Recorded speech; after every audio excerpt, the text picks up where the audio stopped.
What's up, students? Welcome back to Testimony Tuesday. This is episode number 3, and I'm with Shelby Datum, and she is married to, obviously, Dawson Datum, who you saw last week. And Shelby and Dawson, they are from Gulf Shores, Alabama, and they are now moved to Texarkana because Dawson is in the military, and this is where he's stationed for now. So they have been serving with us for about 6 months, and so Shelby's going to give her testimony today, and we'll get to know her a little bit better. So, Shelby, the floor is yours. All right. So, I was born into a really awesome family, have great parents, really good people. They weren't necessarily Christians, though. I grew up not going to church until I was about 8 years old. And just through a friend's family, we started going, got into it. My mom really started pursuing Christ. And I already knew about God pretty much my whole life. My parents were good people. And if you asked them, they'd probably say, yes, we're Christians. And then not go to church, not raise their children to know anything like that. But I always kind of had an idea about God. I really, truly believed that Jesus was real and God was real from a young age. I really don't know why, but it wasn't until about 8, 9, 10 years old that we were in church, and I gave my life to Christ as a young kid in worship. And I remember times where I didn't know why I would not be able to hold back tears almost in worship. And looking back, that was just a lot of God moving in my heart and doing things for me in my heart, and I had no clue what that was, what that feeling was, but literally being 8 years old, they're singing worship songs, and I'm crying, and I just didn't know why I felt like that, and it was just really God being so kind to me and really giving me His presence. And I remember being convicted as like an 8-year-old, like when we're singing those worship songs, and I'm just singing along, but then I'm like, oh wait, these words actually mean something. Like, I want to know what I'm singing. And so it was even back then, it's so funny that God's convicting me to really pay attention to what I'm declaring, what I'm singing as a young kid. So I went to church all that time, but never really delved in. I didn't know my Bible. I didn't go to like Sunday school. We didn't have that. If you asked me anything, I wouldn't know. Stories, nope. They're like, oh, you learned this in Sunday school. I'm like, well, I didn't, because I didn't know anything. And it wasn't until I was an older teenager, about 15, 16, started going to a real youth group, and really started chasing after Christ. Just knew I needed Him, more of a need, because I'd struggled with anxiety pretty much my entire life. Even from a little kid, separation anxiety of my parents, loved ones dying, irrational fears, just really random stuff. And I'd pray all the time. I would just be like, God, give me peace. God, take away the fear. God, take away the anxiety. And looking back, it was such a gradual thing. In that moment, you're wanting God to just do it right then. Like, okay, I don't have peace, so why aren't you doing it? But God really worked on me and really was so kind to me through all that.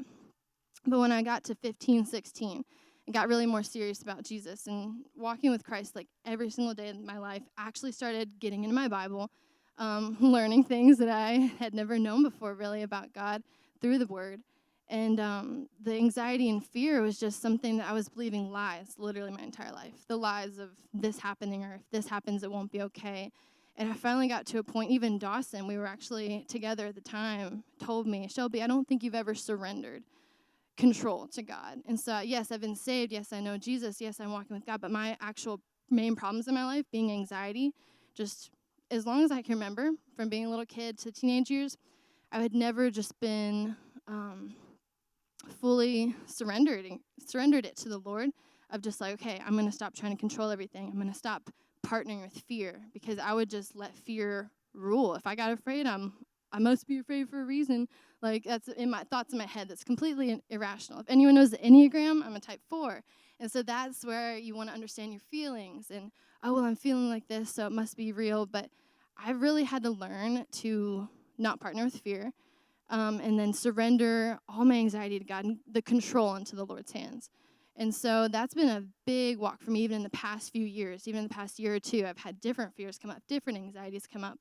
And that's one of the biggest things I can say that God's worked on in my life, because I think anxiety is something a lot of people deal with, not everybody, but it was a big, big one for me that led me to pursue God more, to get to know more about Him and draw closer to Him. And so that's been probably one of the biggest parts of my walks with God. That's really cool, and it's interesting. I noticed whenever you said that you had anxiety, how it was really bad, and then you said you just prayed and you were expecting like this one day to wake up and no more anxiety ever, forever. And that was me too. I deal with anxiety as well. But I think people hearing this are going to be encouraged that you said it's a gradual deal. And so if you're watching this and you have anxiety, don't expect. I mean, pray for your anxiety to go away in an instant, but know that most oftentimes it's a gradual, over time sort of thing. And I know for me, with my struggle with anxiety, I find myself saying, I'm grateful I don't have anxiety right now. Just specific times throughout the day, I'm like, okay, I don't have anxiety right now, and then I look back and see how much I've grown over the past 1, 2, 3, 4 years in that. Yeah, I feel like it's also not as just much praying, but taking action. I didn't take any action. I was 14, 15, like, okay, I'm in church, I'm in worship, I'm praying, God, make me not anxious anymore. Give me peace. And didn't actually do anything to help that. It's not Like what?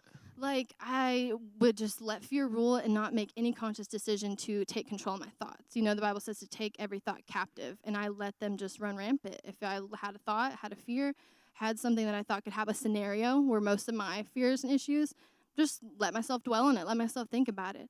I wouldn't really remind myself of the truth, because someone once told me that anxiety is literally just rooted in lies. It's just a lie. Whatever you're anxious about, you can probably trace it back to asking what that exactly is, and it's most likely untrue.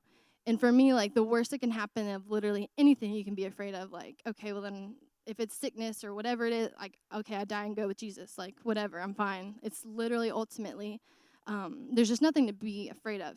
And so for me, that was a lot like that, and just taking control of it and putting myself in a position to where I'd remind myself of the truth of God, open my Bible, and be like, I would get afraid and not do that. And I should be in the Word and reminding myself of who God is, what He says, who He says I am. And until I actually started doing that, I didn't see much improvement. But how you want it to be so instantaneous when you're praying, like, God, give me peace, or God, do this for me right now. And it wasn't, because that's just not how God works. It's not in the timeline that I want. But looking back over your whole life, even you probably can see now, like, times in your life where you prayed and prayed and prayed, felt like nothing was getting done, felt like there was no progress, but it's always looking back, it seems, that you can see where God was in it. That's right. All right, very good. That was awesome. Thank you, Shelby. I think a lot of people are going to, relate with that. I think a lot of people are going to enjoy hearing your story. So thanks for coming out this evening, and we'll see you next week for another episode of Testimony Tuesday.